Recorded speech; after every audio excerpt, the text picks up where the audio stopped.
Hi en welkom. 'n Gedetailleerde bemarkingsplan is jou toerismebesigheids se spelplan wat doelwitte, strategieë, begrotings en tydlyne uiteensit om kliënte te lok en te behou.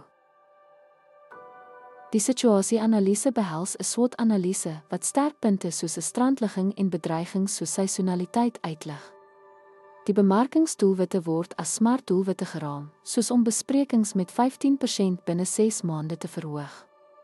Strategieë en taktieke definieer die benadering, insluitend beïnvloedersvennootskappe om handelsmerkbewustheid te verhoog.